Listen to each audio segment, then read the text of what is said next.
Dasma shqiptare 2017 paraqet. Jeta ime ishte futur në një lloj rutine shumë të qetë. Kemi vite të martuar dhe si çdo çift, ditët tona kalonin pak a shumë njësoj. Unë kisha punën time, gruaja kishte punën e saj, dhe në darkë mblidheshim në shtëpi. Para disa muajsh, gruaja ime vendosi të ndryshonte sallonin ku shkonte për të rregulluar flokët. Zgjodhi një vend të ri në anën tjetër të qytetit. Një pasdite, ajo erdhi në shtëpi me një humor shumë të mirë.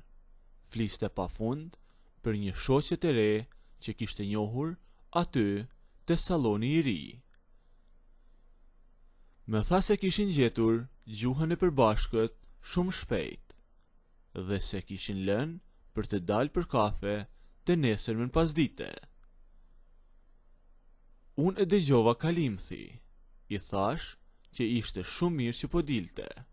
Nuk e pyeta fare as se kush ishte ajo grua dhe nuk e kisha mendjen dhe as që me bëri përshtypje në ato momente. Të nesërmen pasdite ajo doli. Unë isha në shtëpi, po rria në salon, pija një çaj dhe thjesht po kaloja kohën duke parë rrjetet sociale në telefon. Aty me doli një video shkurtër, një story që kishte hedhur gruaja ime. Ishin ulur në një lokal diku në qendër. Në fillim të videos u duk gruaja ime e pastaj ajo e ktheu telefonin nga shoqja e saj e re. E në atë moment unë shtanga. Eca pak mbrapa në video dhe e pash përsëri. Ajo grua kishte një bukuri që nuk e shihje për ditë. Ishte jashtëzakonisht e kuruar me një portret shumë tërheqës dhe një hijeshi që të linte pa fjalë. Mua nuk me zinte vend. Unë ngritën nga divani, eca në përdhom dhe nuk po hiqja dot nga mendja. Ishte e pamundur të mos mendoje për atë pamje. Fillova të prisja me padurim që gruaja të kthehej në shtëpi. E kur ajo erdhi buz mbrëmjes, unë mundova të tregohesha sa më normal. E pyeta kot se si ja kaluan, thjesht për t'i hapur rrugë muhabetit. Ajo filloi të tregonte me detaje. Më tha se e shoqja quhej Ines. Është njeri shumë i mirë, por ka një jetë pak të mbyllur. Më tha gruaja, është ndarë nga burri prej disa kohesh. Tani jeton vetëm dhe praktikisht e kalon gjithë kohën e saj vetëm në dy vende, ose shkon në palestër, ose në salon bukurie.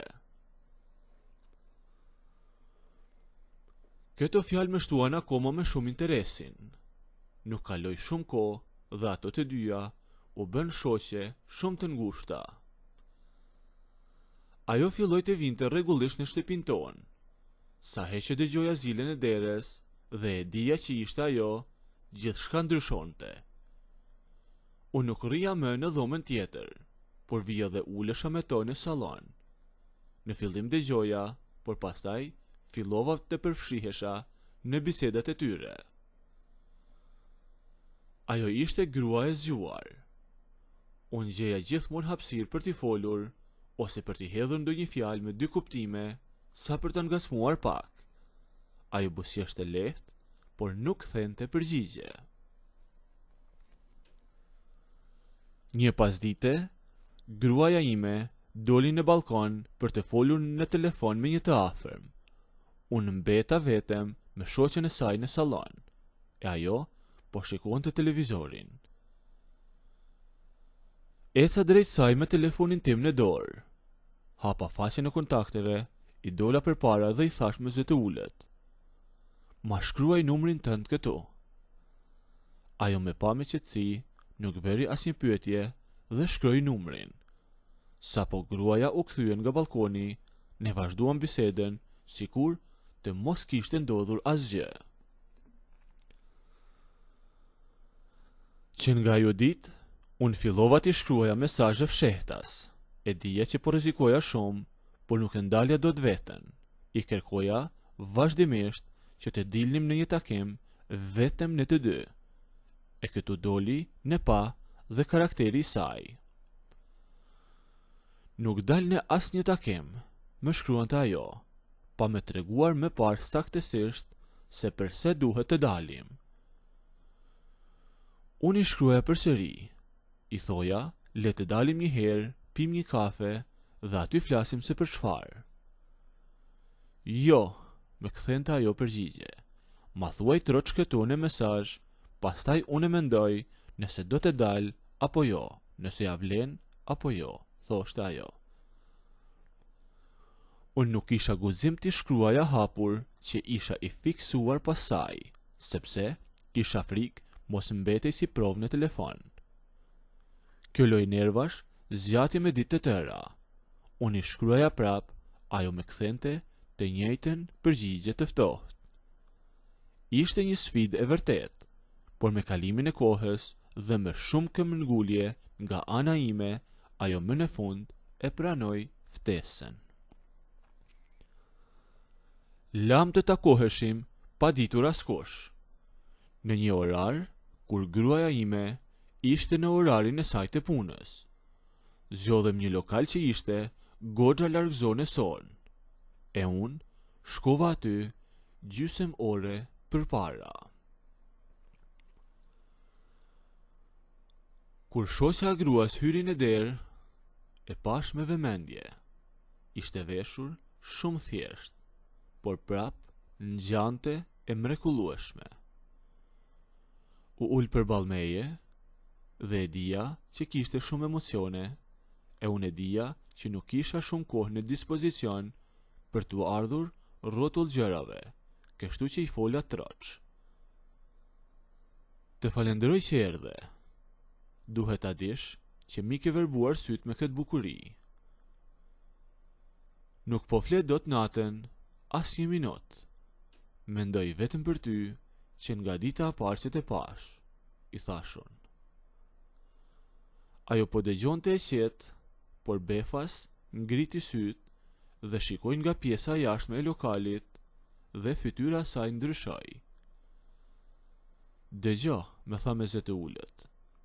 Qenë kanë ca të afërm të mi, te këta volinat atje jashtë, mund të na shohin.